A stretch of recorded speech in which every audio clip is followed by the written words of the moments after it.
memberkahi pembelajaran kita pada hari ini, Ibu mau kita berdoa terlebih dahulu. Di sini siapa ketua kelasnya? Saya, Bu. Bila kalau diuji doa korbannya ya. Baik, Bu. Bismillahirrahmanirrahim. Rabbi shrah li sadri wa yassir li amri wahlul 'uqdatam min lisani yafqahu qawli. Amin. Baik, ini perhatikan kelas kita full. Hadir semua ya? Ya, Bu. Nah, jika anak ibu hadir semua, ini merasa senang karena nanti tidak akan ada siswa ibu yang ketinggalan pelajaran yang akan ibu berikan. Nah, baik, ini ibu perhatikan anak-anak ibu kurang bersemangat atau lesu gitu. Udah sarapan? Belum. Udah, ada yang udah, ada yang belum. Sebaiknya sebelum berangkat sekolah itu kita harus sarapan pagi agar kita tetap bersemangat dan juga energik dalam nanti kita belajar dan mengajar. Oke, karena ibu lihat anak-anak ibu kurang bersemangat, maka ibu akan melakukan sedikit. Coba semuanya berdiri. Berdiri. Ibu akan berinstruksi jika ibu bilang teguh fokus. Bersemangat, bersemangat, bersemangat. Janji fokus, janji fokus, janji fokus. Saya fokus, saya bisa, saya fokus, saya paham, saya fokus, saya bisa, saya paham. Dapat mengerti? Paham ya? Kita ulangi secara bersama-sama, oke? Oke. Dalam hitungan 1, 2, 3. Tepuk fokus. Bersemangat, bersemangat, bersemangat. Janji fokus, janji fokus, janji fokus. Saya fokus, saya bisa, saya fokus, saya paham, saya fokus, saya bisa, saya paham. Nah, tangan kita semua. Nah, kita mari. Ibu Diana sudah fokus. Jadi kita sudah siap dalam proses belajar mengajar pada hari ini. Baik, ada masih ingat nggak minggu lalu itu kita belajar mengenai materi apa? Materi teks puisi, Bu. Bisa jelaskan sedikit apa itu puisi?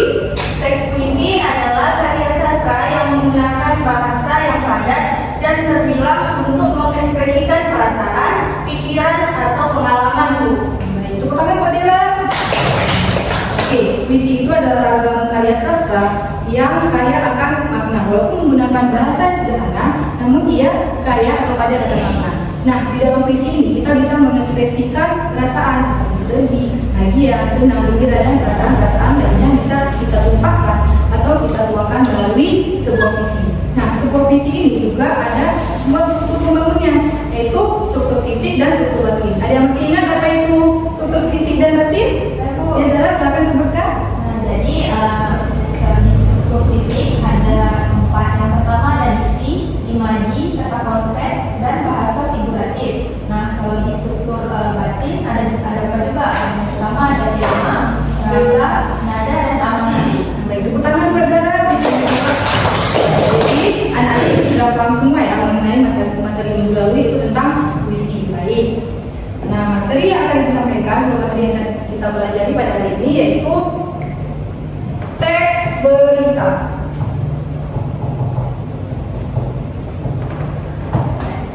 Ada yang tahu di sini apa itu teks berita? Ya, silakan. Teks berita adalah menyampaikan informasi untuk masyarakat, Bu. Memberikan informasi untuk masyarakat. Ya, betul ya, kamu pada data. Nah, anak-anak itu tahu nggak apa informasi yang sedang hot atau sedang banyak diperbincangkan oleh masyarakat saat ini? Ada yang tahu contohnya? Banjir, Banjir. Banjir itu terjadi di mana? mabuk, Berita lain ada yang tahu? demo, Demo itu sudah beberapa bulan yang lalu ya. Berita yang sedang hangat sekarang seperti misalnya banjir atau sedang terjadinya hujan deras yang melanda di sekitar Provinsi Aceh. Nah, jadi Ibu akan menjelaskan apa itu teks berita secara lanjut. Nah, teks berita adalah teks yang menyampaikan kabar atau informasi mengenai peristiwa secara faktual dan aktual kepada masyarakat. Nah, faktual artinya harus sesuai dengan fakta dan tidak mengada-ngada. Sedangkan aktual artinya hangat atau sedang atau baru saja terjadi. Nah, di dalam teks berita juga mempunyai tujuan dan fungsi. Teks berita tujuan untuk menyampaikan informasi kepada masyarakat mengenai hal-hal yang terjadi di sekitarnya. Nah, ini untuk menambah pengetahuan dan wawasan pendengar atau pembaca. Nah, adapun fungsi dari teks berita ialah berfungsi untuk menyampaikan informasi terkini kepada masyarakat atau khalayak ramai. Nah, di dalam teks berita ini juga terdapat ciri-cirinya. Jadi, ciri-ciri dalam teks berita ada 4. Yang pertama apa? Faktual berisi kejadian yang nyata dan benar-benar terjadi dan tidak atau tanpa rekayasa dan tidak terikat oleh waktu, misalnya kejadian masa lalu. Namun teks berita harus berupa kejadian terkini, sedang terjadi, baru, hangat, dan baru saja terjadi. Nah, faktual ini kita harus menyampaikan berita secara fakta, tidak boleh mengada-ngada dan harus sesuai dengan kenyataan. Kita tidak boleh memasukkan unsur hoax. Ada yang tahu hoax? Berita palsu atau bohongan. Nah, jika kita menambahkan berita palsu atau berita bohongan, itu akan mempengaruhi masyarakat, pengaruhnya buruk. Karena kita tidak menyampaikan berita itu sesuai dengan fakta di lapangan. Yang kedua ada apa, Nana? Aktual berisi kejadian yang benar, sesungguhnya sedang terjadi dan hangat-hangatnya dan banyak diperbincangkan oleh masyarakat luas. Nah, contoh berita atau kejadian yang sedang hangat atau sedang banyak diperbincangkan pada saat ini seperti memberikan contoh peperangan Israel dan Palestina. Nah, berita peperangan Israel dan Palestina itu tidak hanya terdapat atau diketahui oleh masyarakat Indonesia saja, tapi diketahui oleh masyarakat mancanegara, yaitu adanya terjadi peperangan antara Israel dan Palestina. Baik. Yang ketiga itu berita itu harus juga unik dan menarik. Nah, di dalam berita harus kita sajikan berita yang dapat menarik perhatian dengan kata-kata yang memakai kata-kata yang dapat menarik perhatian masyarakat, agar masyarakat merasa tertarik untuk membaca dan mendengar berita yang sudah kita sajikan. Nah, unik dan menarik di sini berarti maksudnya yaitu dapat menimbulkan rasa ingin tahu sehingga pembaca merasa penasaran atau dapat menyimak berita yang sudah kita sajikan. Nah, baik. Yang keempat, berpengaruh bagi masyarakat. Nah, berita yang baik adalah berita yang dapat mempengaruhi masyarakat. Masyarakat akan merasa tertarik dan merasa terpengaruh terhadap berita yang sudah kita sampaikan. Jika berita tersebut kita sampaikan dapat mempengaruhi orang banyak. Nah, baik. Setelah mengetahui ciri-ciri dari teks berita, maka kita akan mengetahui unsur-unsur dari teks berita. Dan tahu unsur teks berita itu apa saja? 5W1 atau yang sering disebut juga dengan adisimata. Betul. Yang pertama ada apa? Apa atau bahasa Inggrisnya apa yang terjadi. Nah, nama atau identitas suatu kejadian atau peristiwa yang baru atau sedang terjadi. Nah, ini baik menyangkut tentang seseorang atau kejadian seperti tanah longsor, banjir, dan lain sebagainya. Contoh dari atau apa yang terjadi ini, misalnya memberikan contoh, telah terjadi banjir di Kota Manado yang mengakibatkan 2 warga tenggelam dan meninggal dunia. Nah, di mana terjadinya apa yang sedang terjadi di Manado? Banjir itulah yang menjadi unsur apa yang terjadi di Manado, yaitu banjir. Yang kedua ada unsur where atau di mana peristiwa atau kejadian itu terjadi. Nah, ini menyatakan lokasi atau tempat kejadian perkara. Nah, di dalam kriminal biasanya disebut dengan TKP, tempat kejadian perkara. Nah, tempat kejadian peristiwa.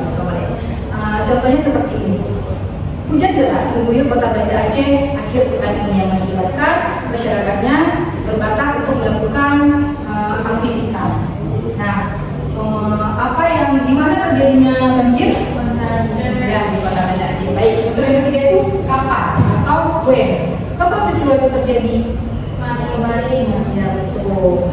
Jadi yang keempat itu ada atau siapa yang terlibat atau siapa tokoh utama yang menjadi sorotan dalam berita tersebut. Contohkan seperti ini.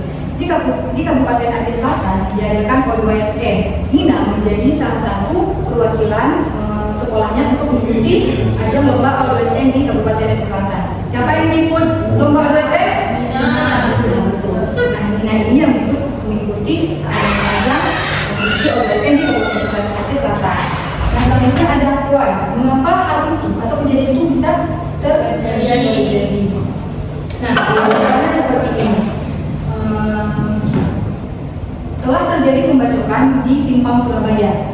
Ketika diwawancara, motif pelaku ternyata membunuh korban dikarenakan adanya dendam pribadi, yaitu si korban ternyata tidak membayar hutang kepada pelaku dan akhirnya terjadi pembacokan. Nah, apa penyebab si pelaku ini membunuh korban? Membayar hutang. Ya betul, karena tidak membayar hutang. Jadi pembacokan, pembunuhan di Simpang Surabaya. Dan yang terakhir itu how atau bagaimana keadaan atau proses suatu peristiwa atau kejadian itu bisa terjadi. Nah, unsur ini juga mengetahui bagaimana peristiwa itu bisa terjadi secara detail. Nah, selanjutnya Ibu ingin anak-anak itu memperhatikan dan menyimak berita yang ada yang sudah Ibu tampilkan.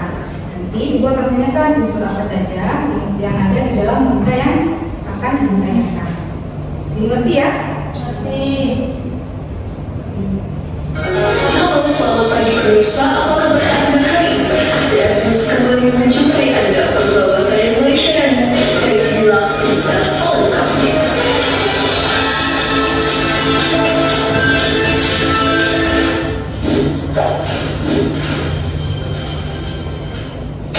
Pemirsa, sejumlah partai yang duduk di parlemen setuju tunjangan anggota DPR perlu dievaluasi.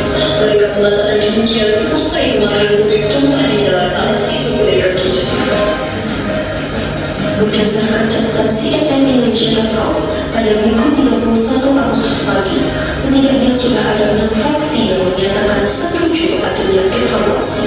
Keenamnya adalah fraksi PDIP, Gerindra, PAN, Golkar, Nasdem, dan PKB. Ketua fraksi Partai Gerindra DPR RI Budi Satrio juga menyampaikan siap meninjau ulang sejumlah tunjangan bagi anggota Dewan demi menyikapi keluhan masyarakat yang berujung pada aksi unjuk rasa di sejumlah daerah. Hal sama juga disampaikan Sekretaris Fraksi Partai Nasdem Ahmad Sahroni. Dia setuju ada evaluasi total tunjangan yang diterima para anggota DPR. Demikian berita hari ini, saya Malaysia dan Anda segera membuatkan sampai Baik, berdasarkan berita yang sudah kalian simak atau kalian simak, unsur apa atau peristiwa apa yang sedang terjadi? Sejumlah Partai di parlemen setuju untuk mengevaluasi atau meninjau ulang tunjangan anggota DPR. Ya baik. Siapa saja yang terlibat dalam berita tersebut? 6 fraksi DPR yang menolak untuk evaluasi PDIP, Gerindra, PAN, Golkar, Nasdem, dan PKB. Nah, baik. Nah, kapan peristiwa ini terjadi? Hari Sabtu. Hari Sabtu. Hari Sabtu. Baik. Nah, di mana terjadinya kejadian? Di parlemen Mengapa peristiwa itu bisa terjadi, anak-anak sekalian?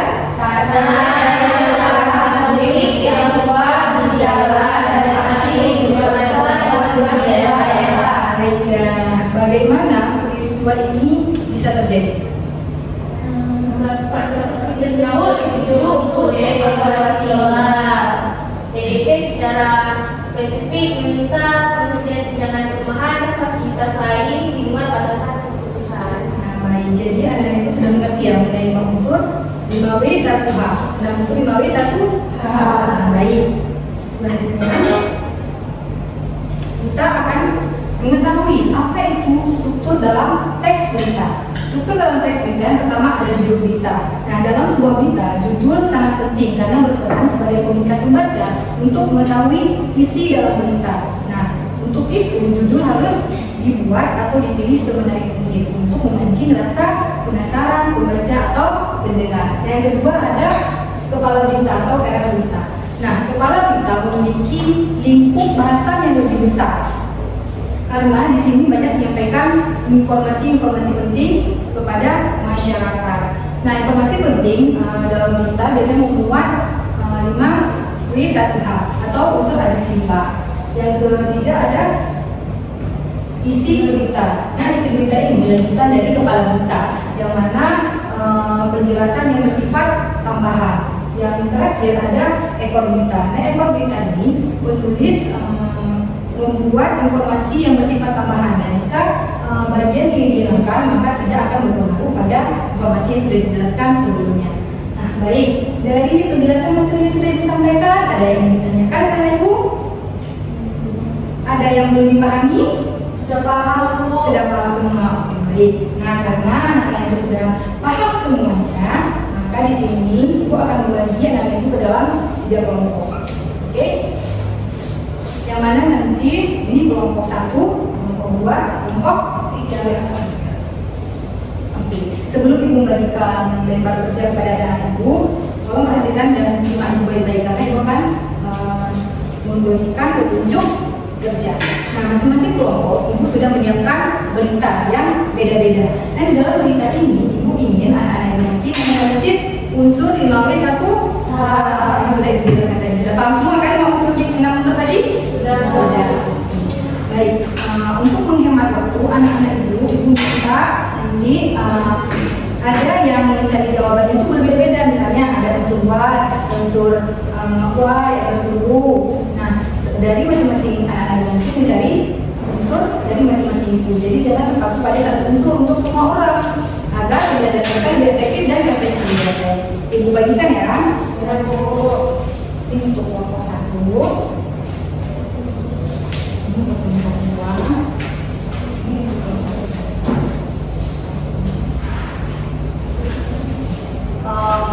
Ada berapa waktu yang bisa kalian kerjakan? 10 menit? 15 silakan dikerjakan. Bekerja sama ya, jangan ada yang ribut, jangan ada yang membantu.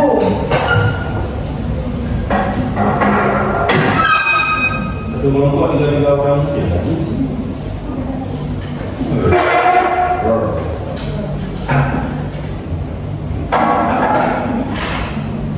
Jelas dengan kelompok ya? Ya, kelompok. Oke, baik. Agar ada 3 orang dalam satu kelompok. Jika ada tidak dipahami, Ibu bisa menjelaskan lagi dan paham.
sudah sampai 15 menit ya.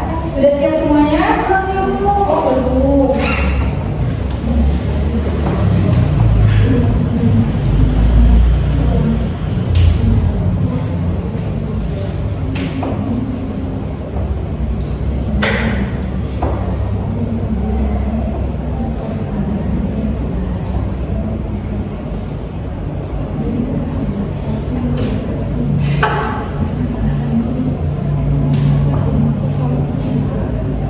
Sudah siap? Ibu mau kelompok 1 terlebih dahulu maju untuk menjelaskan seperti itu. Nah, kelompok 1.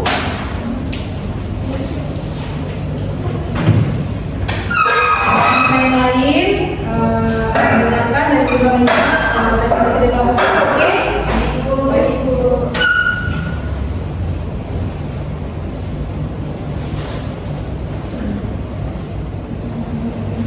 Assalamualaikum warahmatullahi wabarakatuh. Waalaikumsalam warahmatullahi wabarakatuh. Kami dari kelompok 1 akan mempresentasikan hasil kerja kelompok kami dengan saya Rita Hasanah, teman saya Mimta Wajana dan Widya.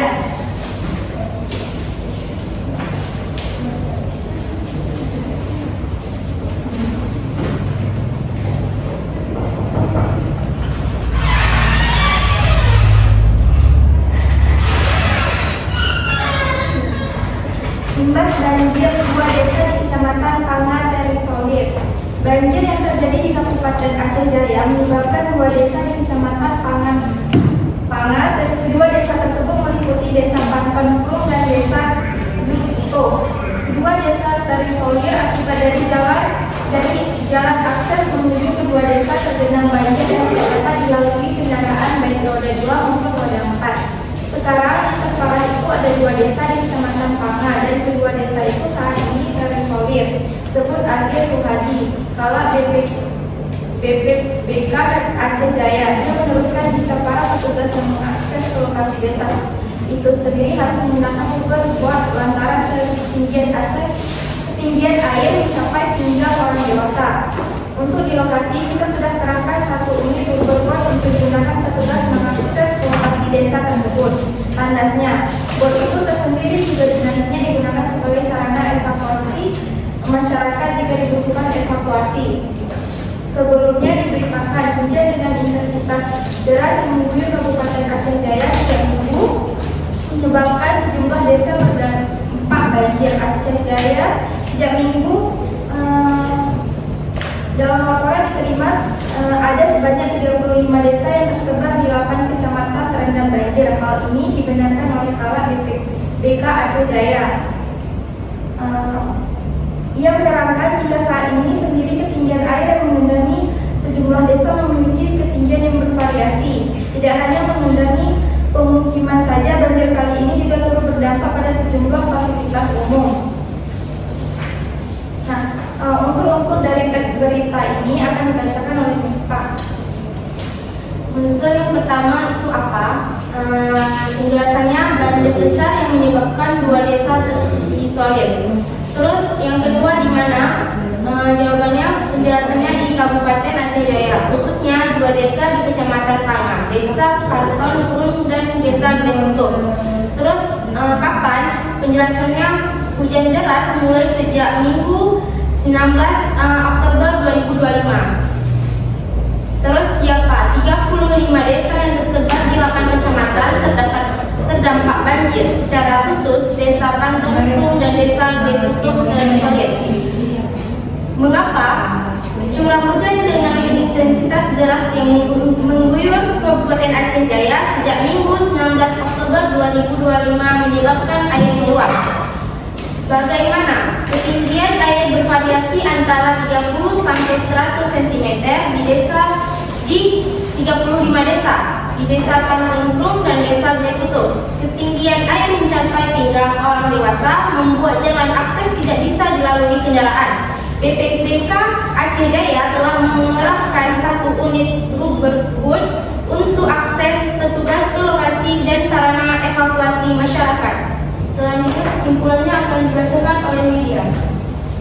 Baik, di sini kesimpulannya, berita tersebut menyampaikan situasi darurat yang terjadi akibat hujan deras yang mulai pada Minggu 19 Oktober 2025. Meskipun 35 desa terdampak, fokus utama adalah kondisi kritis di 2 desa di Kecamatan Palma yang terisolir total karena terputusnya akses jalan oleh banjir dengan ketinggian hingga pinggang oleh orang dewasa. Tindakan cepat telah diambil oleh Badan Penanggulangan Bencana Kabupaten atau BPBD Aceh Jaya dengan mengarahkan perahu karet untuk memastikan petugas dapat mencapai lokasi dan siap melakukan evakuasi. Secara keseluruhan, berita ini menekankan bahwa masalah tersebut saat ini adalah aksesibilitas dan keselamatan warga di desa yang diputus, yang mempermudahkan intervensi segera menggunakan peralatan khusus. Baik, terima kasih. Sekian presentasi dari kami. Assalamualaikum warahmatullahi wabarakatuh. Dengan presentasi kepada kelompok 1. Kelompok selanjutnya kelompok 2 saja. Yang kedua untuk presentasi. Yang lainnya simak dan juga dengarkan baik-baik kelompok presentasi ya. Ya, Bu. Assalamualaikum warahmatullahi wabarakatuh. Waalaikumsalam warahmatullahi wabarakatuh. Baik, kami dari kelompok 2 ini mempresentasikan hasil kerja kelompok kami yang beranggotakan saya sendiri, Delta, dan dua rekan saya, Syifa dan Zahra. Saya akan membacakan teks berita, yaitu LKP 3A pelatih warga Natandung Aceh Timur ayam tikar mendok. Upaya melestarikan warisan budaya sekaligus pemberdayaan ekonomi keluarga mulai digelarkan di Lampung Matandung, Kecamatan Perela, Aceh Timur. Pelatih yang digelar mulai 18 hingga 20 Oktober 2025 yaitu dilaksanakan oleh Lembaga Kajian, Pelatih, Pengabdian dan Migrasi Aceh atau disebut dengan LKP 3A yang didukung serta difasilitasi oleh Badan Pelestarian Kebudayaan Wilayah 1 Provinsi Aceh melalui program fasilitas kemajuan kebudayaan atau disebut dengan FPK. Dalam pelatihan itu, LKP 3A melatih ibu rumah tangga dan remaja putri yang baru lulus sekolah untuk bisa menghasilkan tikar yang bagus. Mereka dilatih mulai dari mencabut mendong atau disebut dengan gong dalam bahasa Aceh sampai ke pengeringan, kemudian mendong itu diolah menjadi tipis hingga bisa disusun untuk ayaman pintar.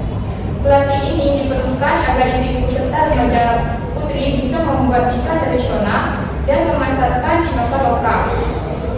Kegiatan ini berlangsung sukses berkat adanya dukungan dari Dinas Pendidikan dan Kebudayaan Aceh Timur, Tunjar Ketua LKP 3A, Muhammad Jamil, Senin 20/10/2025. Ia berharap pelatihan ini dapat mengangkali kaum perempuan dan kaum industri rumah tangga dengan menghasilkan produk-produk kerajinan tangan tidak hanya tikar, tetapi ke depan harus bisa memproduksi produk lainnya seperti tas hingga dompet dari bahan baku alam seperti mendong dan kadarduri. Selama pelatihan berlangsung, peserta tidak hanya diajarkan membuat tikar, tetapi juga mengembangkan produksi turunan seperti tikar duduk atau disebut dengan tikadu, sandal dan kotak tisu. Produk hasil karya ini nantinya akan dipamerkan pada ajang Pemilihan Budaya Aceh Timur yang berlangsung pada tanggal 22 hingga 23 Oktober 2025. Selanjutnya akan dibuka oleh teman saya tentang unsur-unsurnya. Baik, saya akan menjelaskan tentang unsur-unsur yang ada di dalam teks berita. Yang pertama ada apa yang terjadi. Pelatihan pembuatan kerajinan tikar tradisional dan produk turunannya, tikar duduk, sandal, kotak tisu dari bahan baku mendong dan pandan duri. Yang kedua ada di mana terjadinya di Kampung Matamblen, Kecamatan Perela, Aceh Timur. Yang ketiga, kapan terjadinya di Pelatihan digelar dari 18 hingga 20 Oktober 2025. Hasilnya akan dipamerkan pada 22 sampai 23 Oktober 2025. Siapa pelaksananya? Yang terlibat Lembaga Kajian, Pelatihan, Pengabdian dan Edukasi Aceh (LKP3A), mendukung Balai Pelestarian Kebudayaan Wilayah 1 Provinsi Aceh melalui program FBK dan Dinas Pendidikan dan Kebudayaan Aceh Timur beserta ibu rumah tangga dan remaja putri yang baru lulus sekolah. Mengapa? Pelestarian warisan budaya, pembuatan tikar tradisional dan pemberdayaan ekonomi keluarga, membangun industri rumah tangga. Selanjutnya terakhir bagaimana peserta dilatih secara intensif mulai dari proses awal mencabut mendong atau mong, pengeringan, pengolahan menjadi tipis hingga proses anyaman pintar. Mereka juga diajarkan membuat produk turunan. Selanjutnya akan dijelaskan oleh teman saya. Kesimpulan dari teks berita tersebut adalah berita ini secara positif menyoroti inisiatif berbasis komunitas di Kampung Mataram, Aceh Timur yang berhasil mengintegrasikan pelestarian budaya dengan pemberdayaan ekonomi. Melalui pelatihan yang diselenggarakan oleh LKP3A dan didukung oleh Balai Pelestarian Kebudayaan, ibu rumah tangga dan remaja putri dibekali keterampilan membuat tikar tradisional dan produk kerajinan lainnya dari bahan lokal. Tujuannya sangat jelas, melestarikan kewarisan budaya pembuatan tikar mendong sambil menciptakan peluang usaha untuk membangun industri rumah tangga yang berkelanjutan. Keberhasilan pelatihan ini ditandai dengan rencana pameran hasil karya mereka di ajang Gapian Budaya Aceh Timur, menunjukkan langkah konkret dalam membawa produk tradisional ke pasar lokal. Ya, dari kelompok kami, Assalamualaikum warahmatullahi wabarakatuh. Waalaikumsalam warahmatullahi wabarakatuh. Nah, baik. Ibu mau masing-masing perwakilan kelompok mengumpulkan tugas yang sudah masing-masing kalian buat.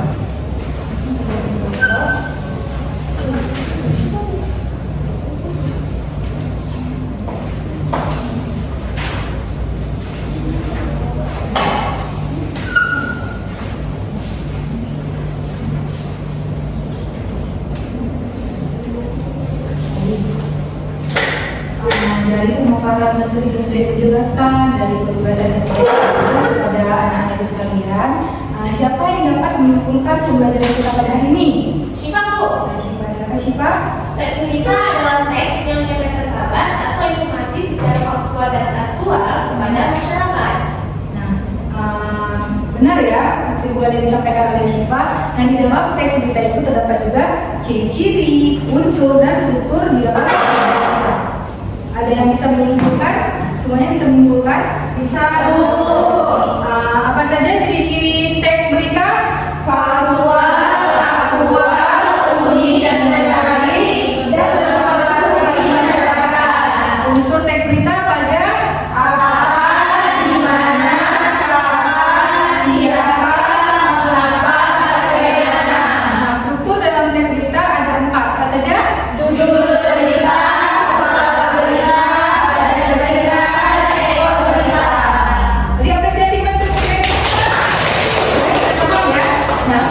jadi tidak ada yang rancu atau mungkin ada yang rancu, ada yang ditanyakan kalau yang tidak dipahami dari pembelajaran ibu hari ini sudah paham? Alhamdulillah baik. Nah, karena tadi kita sudah mengawali pembelajaran kita dengan berdoa, maka kita akan tutup dengan berdoa juga agar ilmu yang disampaikan bisa bermanfaat dalam kehidupan sehari-hari. Ketua kelasnya adalah bisa dipimpin dengan namanya. Bismillah.